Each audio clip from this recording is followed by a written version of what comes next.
Dated with a lot of lectures, but I believe some of us somewhere in our hearts were thinking of going direct into entrepreneurship.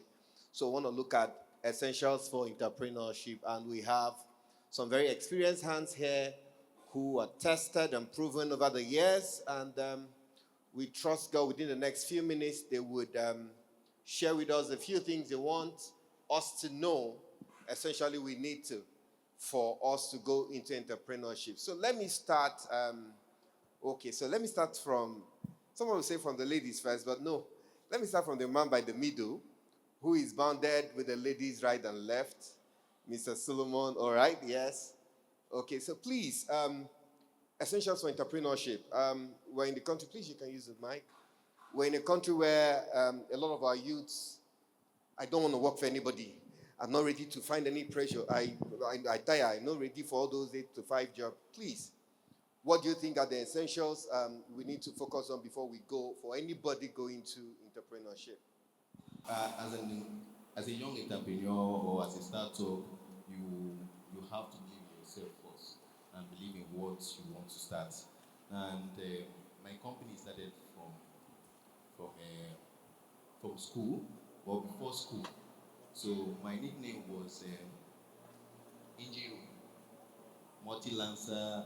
So and the reason why they call me Multi Lancer is because I'm more of a jack of all trade when it comes to tech.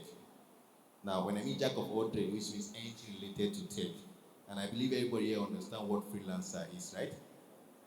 So a freelancer, imagine you're using the word freelancer, and change the name from free to multi-lancer. You understand? That's how my company name comes about.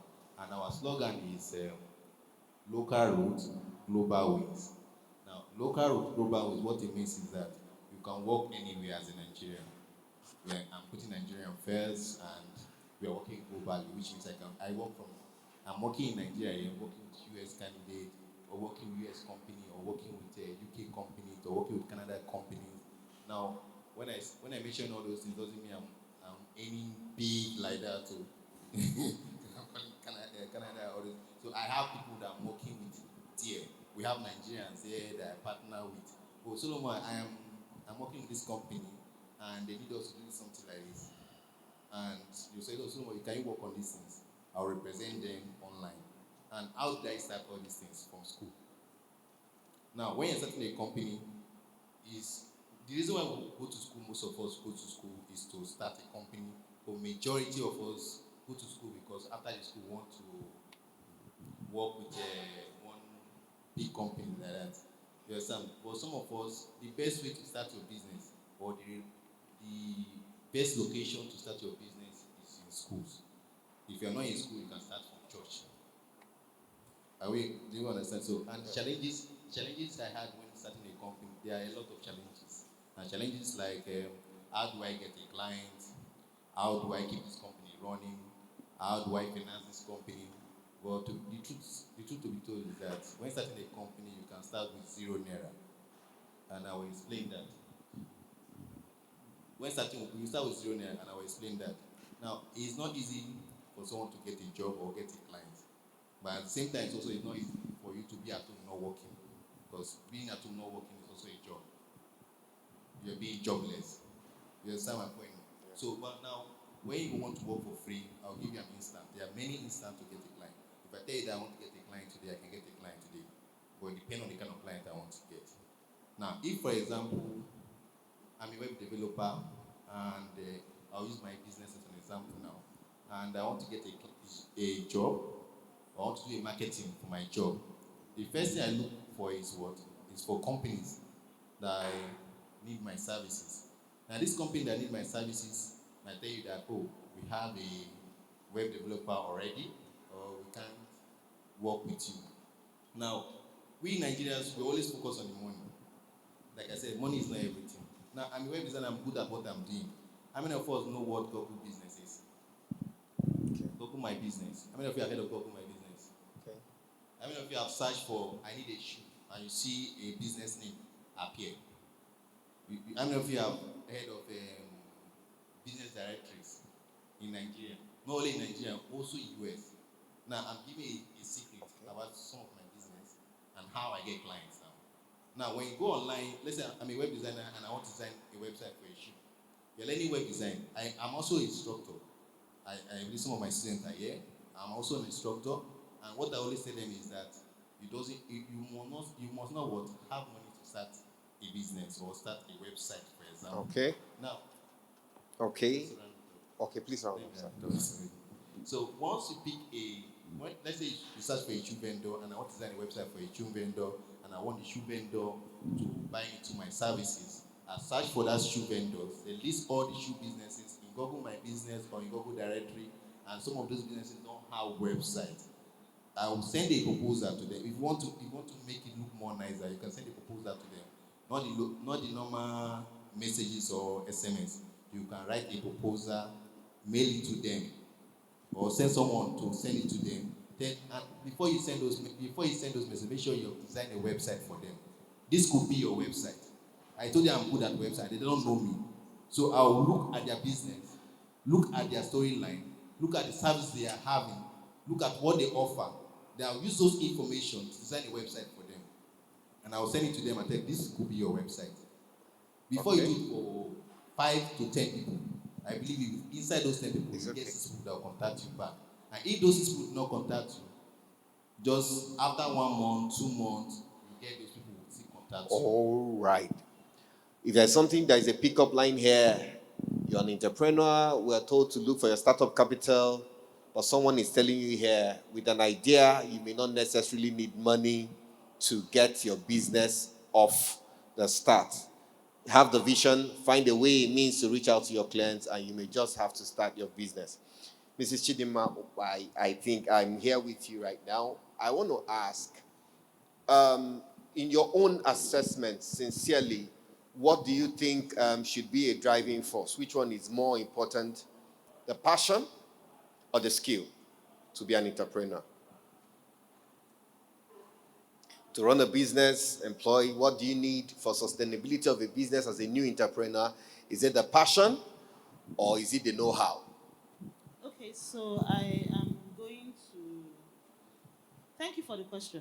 All right. This question looks like a jam question. It's wrapped inside post GME and then added on top of what's the other thing I will do at the end of master's seminar. Okay. Thesis. So he asked me, is it the passion or the skill to successfully run a business? Neither. It's the discipline. Okay. It's not the passion. It's not the skill. It's the discipline to continue to face whatever you see in business. Because you know what I'm talking about. Business is like business. Please, if you don't want to run mad, don't run business. Yes or yes? Yes. Business owners in the audience, yeah, if you don't want to run mad, don't run business. Somebody's waving her hands up there because she knows what I'm talking about. If you don't want to wake up in the middle of the night and be like, what's going on? Don't run a business. Just stay with your job. Please find the jobs. There are jobs right here. Find job and respect it. Just stay. Why am I saying so? Because you will see things you never thought you saw in the name of finding clients, doing business with the clients that are trying to complete your service and all of that. So he asked me, is it passion? Is it skill? I'm saying it's discipline, it's consistency. Yeah. Because the passion can start. And feed. Yes. But the passion won't take it, can get you started. The skill can get you further, but that discipline is what to take you from point one to where you're able to achieve success, like measurable, actionable, and inspiring success in your business. Okay. So there's a place for skill. Okay. There's a place for passion. Like I said, passion can start it. But Skill discipline. can keep you a little bit further because you're better than a few other people. But it's the discipline and patience, being able to be patient with yourself. I'm not going to end with this. Somebody said something in one of the other speakers, talked about a comedian, the Archangel and all of that, and said for every Archangel out there, there are 1,000 or 10,000 other ones trying to struggling. Yeah. So I'm going to use that analogy because how many of you have TikTok on your phone? How many of you are trying to go live on TikTok so you can make money? Apart from TikTok, how many of you are trying to build a YouTube channel so you can make those dollars? So you understand that there is a path to that growth. But what you need to understand is that beyond, oh, I'm on TikTok or I'm on YouTube, there are skills. You see when you talked about passion and all of that? There is skills that need to be honed. And for you to hone those skills, you need the discipline. So if you don't take anything at all from all of these things we're talking about, is you need to discipline yourself to learn. This too was discipline yourself to learn, and then when you have learned, apply what you've learned. Thank you. Okay, please, sir. You almost took the mic off from her. I think you were itching to put in something there. Please, what's your thought? What would you advise someone that essentially want to become a new entrepreneur? That person is thinking, this year after this December, I know do again. January, I'm starting up something. Before the person will start crying, end of 2025 in March. What's your thought? Okay, thank you so much. No, she said something. She said, if you don't want to run mad, don't start a business. I started laughing because I can remember how many times I woke up in the nights and I'm asking myself, who sent me? I know how many times I've gone to bring out my certificate and say, let me go and look for a job. I don't do it again. Okay, so thank you so much, ma. Okay, because I'm a content marketing person, so I'll start from the visibility aspects. So I want to advise that you start from the place of clarity. So what do you have? What do you want to sell? What do you want to share? What solutions do you want to bring? What problems do you want to solve? You need to know that for yourself. It has to be clear. No assumptions in business. Don't go there and assume. No, there's no place for that. So be clear on the solutions you're bringing, the offers you're making, and the problems you want to solve. So now after that, you want to know who your audience is. Who am I trying to sell to? Which problem am I trying to solve? And who has that problem? No, don't generalize it. Don't make assumptions. It's not for everybody. No matter what you sell, everybody do not need what you have. Even if you're selling long life, you're selling prosperity. No. Find those that need your services. Don't take a red meat to a vegetarian and trying to convince him to take your red meat. No. Take vegetables to the person. So find out those that need what you carry and take your solutions to them. So clarity on the audience part is very important. Now, you need to also know where these people are. It's the days of social media, but everybody's not on Facebook. Everybody's not on LinkedIn. Everybody's not on Instagram. So be unique. Find those that you're looking for. Where are they? Are they on X? If you are professional, you should go to LinkedIn. That's where they are. Looking for the general public, go to Facebook. So be clear on where the people you're looking for, the platform that you can find them, and take your solutions to that platform. Now, the final one is how do you reach them? Different ways you can reach them, different ways you can package your products. Because this person is using graphic designs to make their offers, does not mean you use graphic designs. Some of your product might need an explanatory video. Some of your product might need too many blog posts to further educate the people. Some of your product might need to go live to further explain what you're doing. So that part is also important. Knowing how to get to your audience and going to them. Thank you so much. Okay, thank you so much. Knowing how to get your audience and going for them. Ma'am, let me ask this. Some of us, okay, we have a way of reaching out. You may think actually that you have a network. Your network is your net worth. And you have those clique of friends that will first off patronize you. It will shock you. Forget the promises. It will shock you. Immediately you go into the business. That person you think will be your first customer will see your post, like it, buy, Babu. But they will like all your posts on Facebook, support you, moral support. Someone close to me will ask, how much is your moral support? That is, convert the moral support into money. You'll be looking for people to convert their moral support to you into money. But then there are still some persons that may not be close to your network that will patronize you. What do you do when you have those people to stay consistent and to ensure that you're growing? Yes, starting a business, you always look at your family and friends for support. And something that I have done over the years is okay, I will tell my family members I will help, but you still have to pay me. So somehow they pay. Not as much as clients would, but we still do that. Then, as regards getting clients outside family and friends, yes, we still push. Um, we still push and push, and trusting that, of course, they will get to buy our services. And in putting out the work, there's something that the coaches I've had over the years would say. I'm a wedding planner. I do more of weddings. I'm an event planner. Okay. So when we work, we always believe that the bridesmaids that attend that wedding are our next clients, and then also the groomsmen, and of course every other person. So that's how we actually sell our services to these people, and knowing that they will come back again.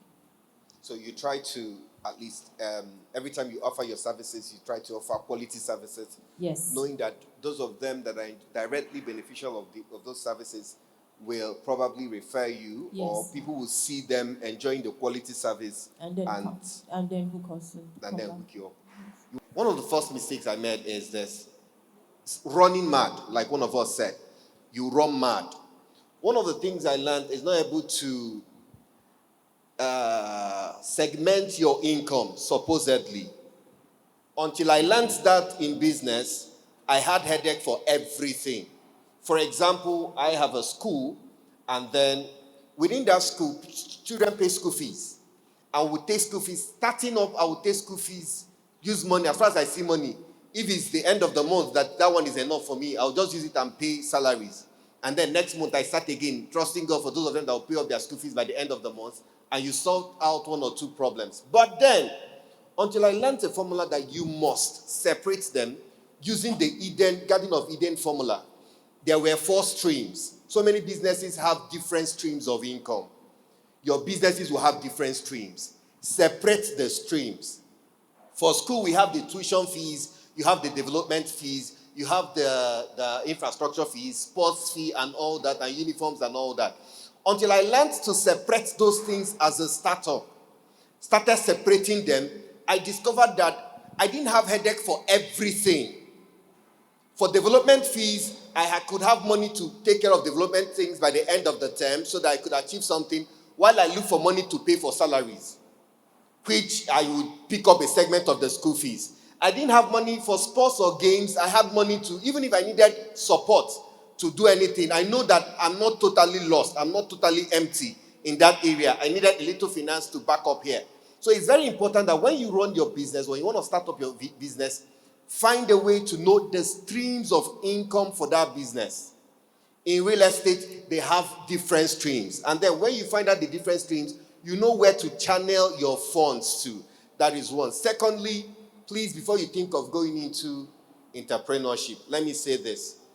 There are some persons that your fulfillment is in being second. Your fulfillment is in being the third person. You must not. There are some persons that are not wired to birth a business, but they are wired to look at a business that has been birthed and take it over the finishing line and grow with the business. Don't because A has started the business, you want to start up your own. It's not necessary. Check if there is an A who has started the business, who needs you as a support system to push through that businesses. We are learning. That's the last speaker said something about partnership. Know what you are offering. As long as the entrepreneur or your lead visioner knows the vacancy that he has and you're offering value for that, you can be an entrepreneur within someone's vision.